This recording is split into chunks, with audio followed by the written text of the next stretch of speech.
Assalamualaikum warahmatullahi wabarakatuh. Kembali lagi dengan saya Muhammad Samsudin. Di kesempatan kali ini saya akan bercerita. Suamiku menjadi tumbal pesugihan sarang walet. Sebelum masuk ke ceritanya, jangan lupa subscribe dulu ke channel ini. Oke, langsung saja yuk ke ceritanya. Udara siang ini begitu pengap. Selain panas, mungkin karena sudah terlalu banyak mengepulnya asap kendaraan. Saya tinggal di desa Sumberraya, salah satu desa pelosok di Sulawesi Tengah. Walau masih terbilang desa, daerah kami cukup ramai dibanding di daerah sekitarnya. Banyak lahan pertanian yang sudah beralih fungsi menjadi gedung, baik perumahan maupun perkantoran. Tetapi sayang, jalan di daerah kami yang banyak yang rusak. Kalau musim panas banyak debu berhamburan, sedangkan kalau musim hujan jalannya bak sawah dipenuhi lumpur. Padahal daerah kami pemasok pajak tertinggi, tapi kurang pendapatan perhatian dari pemerintah pusat. Mungkin lantaran kondisi jalan gerobak bakso yang didorong suamiku, Mas Tulus, menuju tempat pangkalan terasa berat. Apalagi harus antri dengan beberapa kendaraan lain untuk berebut jalan yang masih terbilang layak. Sebut saja namaku Nur. Walau terbilang dari keluarga kaya raya, saya lebih memilih menikah dengan Mas Tulus yang dari keluarga sederhana. Dulu keluargaku begitu menentang hubungan kami. Tak lama-kelamaan akhirnya mereka luluh juga. Apalagi ketika aku melahirkan anak laki-laki, dambaan keluarga.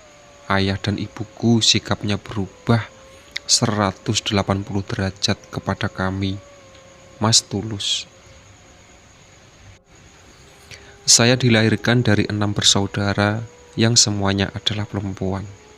Saya adalah anak terakhir, semua kakakku telah lama menikah, dan hampir semua anak perempuan hanya satu laki-laki dari kakakku yang kedua. Tapi belum genap 5 tahun, keponakan itu harus mengembuskan nafas terakhirnya karena kecelakaan. Bertambahlah gosip miring mengenai orang tuaku. Karena alasan ini, dan Mas Tulus takut kehilangan anaknya atau karena alasan lain. Entahlah, yang jelas Mas Tulus masih bisa menghidupi keluarganya dengan usaha sendiri. Terlihat rona harapan dari wajah suamiku yang benar-benar membutuhkan pekerjaan. Akhirnya aku setujui juga permohonannya. Dengan itu pula, aku menyetujui untuk tidak menemani tidurku pada malam hari. Ya, hampir 1 minggu full Mas Tulus harus menjaga sarang walet. Berangkat lepas isya dan pulang menjelang subuh. Apalagi daerahku mulai rawan maling. Banyak barang berharga milik warga yang raib oleh penjara. Olehnya, suamiku diberi tugas untuk menjaga pada malam hari. Libur hanya 2 kali dalam sebulan. Jelas ini membuat merasa ketakutan. Apalagi jarak rumah dan sarang walet yang dijaga lumayan memakan waktu sekitar 40 menitan. Sudah 2 bulan suamiku bekerja pada kakaknya, dan 2 orang maling pula yang mati mengenaskan karena menjara sarang walet yang dijaga suamiku. Tubuhnya seperti dicabik-cabik oleh cakaran hewan buas, dan terdapat tanda cekikan pada leher maling tersebut. Semua tanda hampir sama di kedua maling tersebut, padahal jarak kematian mereka 1 bulan. Ketika memenuhi undangan dari pihak kepolisian, suamiku bersih dari tuduhan karena pada saat kejadian Mas Tulus sedang menikmati masa libur di rumah bersama keluarganya. Ditambah tanda kematian pada maling bukan diakibatkan oleh manusia biasa. Entahlah, yang jelas manusia biasa tidak akan bisa melakukan hal mengerikan seperti itu. Apalagi suamiku Mas Tulus. Nur, Mas mau berhenti saja dari pekerjaan ini? Loh, kenapa Mas? Jawabku spontan bercampur kaget mendengar ucapan Mas Tulus saat menikmati makan siangnya. Ini pasti bukan masalah gaji. Ini pasti ada masalah lain, bukan pula masalah cueknya kakak iparnya itu. Karena semenjak suami bekerja padanya, ia selalu ramah. Gaji suamiku pun terbilang lebih. Bahkan kakak iparku itu sering memberi kami hadiah, terutama pada kolis keponakannya. Belum selesai lamunanku, Mas Tulus melanjutkan ucapannya. Aku tidak betah di situ, Nur. Hampir tiap malam Senin dan Jumat keluar suara-suara aneh dari beberapa rumah walet yang Mas jaga. Sedikit mengenyitkan dahi untuk menangkap kata-kata Mas Tulus, ucapannya. Maksudnya Mas? Iya Nur, hampir setiap malam Mas diteror suara aneh. Untung ada aja beberapa warga yang lokasinya tidak jauh dari tempat jaga. Kadang datang menemani, kadang pula Mas yang ke tempat ronda, sekedar untuk menghilangkan rasa takut dan bosan.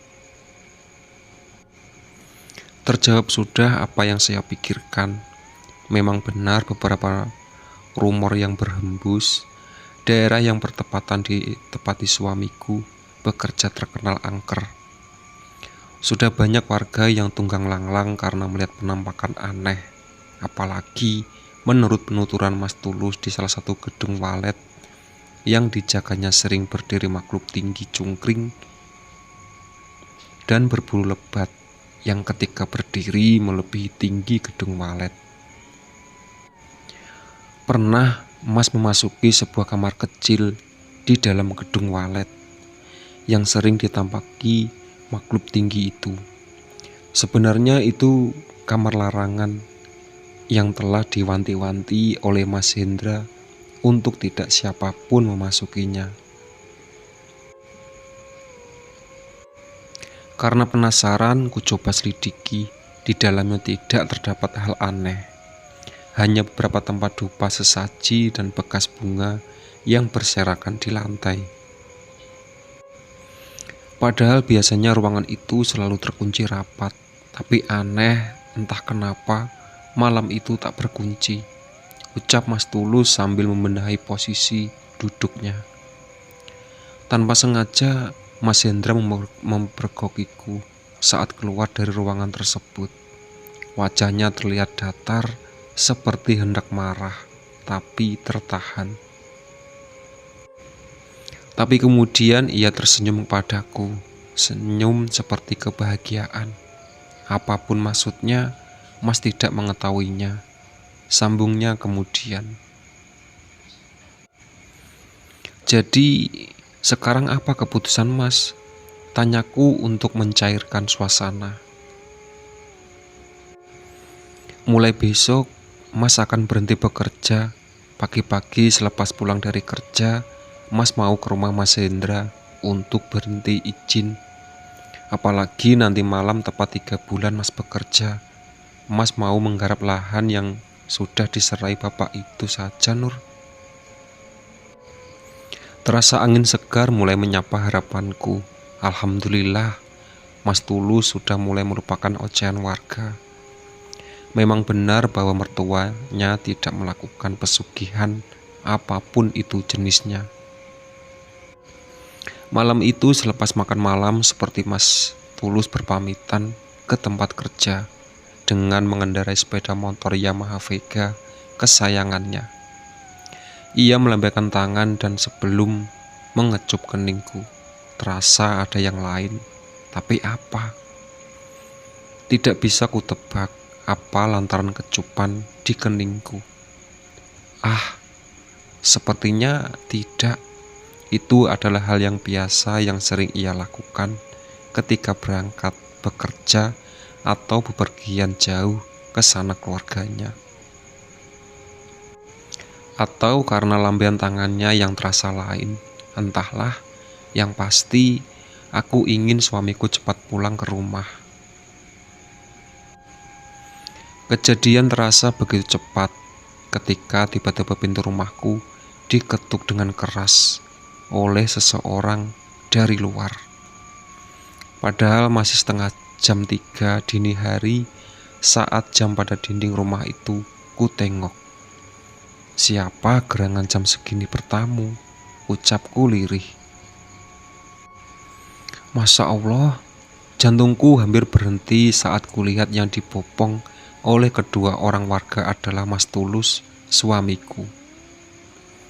Suamiku itu ditemukan warga karena tertatih-tatih dan berteriak minta pertolongan. Awalnya kukira suamiku terjatuh dari motor, namun dari penuturan bahwa dia menjadi korban keganasan makhluk penunggu rumah walet. Dengan suara menggelegar, makhluk aneh itu mengatakan bahwa suamiku adalah korban berikutnya yang telah dijadikan target oleh kakak kandungnya, Mas Hendra. Mas Hendra, rupanya kekayaan Mas Hendra itu berasal dari pesugihan sarang walet dan tumbalnya pun harus terah dari keluarganya. Luka yang kuterima Mas Tulus begitu mengerikan. Tubuhnya banyak cakaran, banyak darah yang mengalir dari tubuhnya. Di sela-sela nafasnya yang tersengal, Mas Tulus terucap, "Beritahu imam adikmu, jangan sekali-sekali dia mau menerima pemberian dari Mas Hendra apapun itu. Suruh ia mempertahankan beasiswanya.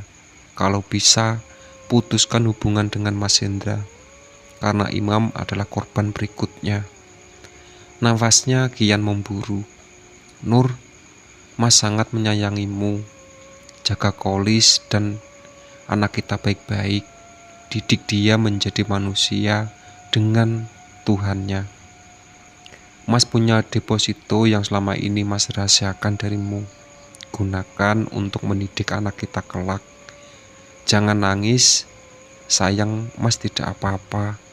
Lanjutkan mengusap air mataku. Rasanya aku sudah tidak bisa berkata apa-apa lagi, hanya air mata yang terus menetes. Tangisanku kian memuncak saat tangan Mas Tulus mulai lemas dan terjatuh dari pipiku. Mas Tulus mengembuskan nafas terakhirnya tepat di pangkuanku. "Mas!" teriakku memecahkan keheningan malam. Hari ini tepat 1 minggu pasca meninggalnya suamiku yang bertepatan pada hari ulang tahun pernikahan kami. Ku duduk di pinggir makamnya yang masih terlihat baru dengan bekas taburan bunga di atasnya. Selepas baca Yasin dengan derayan air mata, ku bisikkan kata-kata niscayanya. "Sayang, ku telah hamil anakmu 4 bulan. Maaf jika lambat ku berikan kado ucapan ini. Kan ku didik-didik anak-anak kita kelak menjadi apa yang engkau inginkan. Tuhan menyayangimu, Mas. Ku mencintaimu, Mas. Tunggu aku di surga." Sesungguhnya harta benda itu adalah titipan semata. Lantas, haruskah mengambil cara haram untuk mendapatkannya? Ingatlah, akhirat selamanya. Itulah sahabat cerita dari suamiku menjadi tumbal pesugihan sarang walet. Ditunggu video-video terbaru dari channel Muhammad Samsudin. Oke.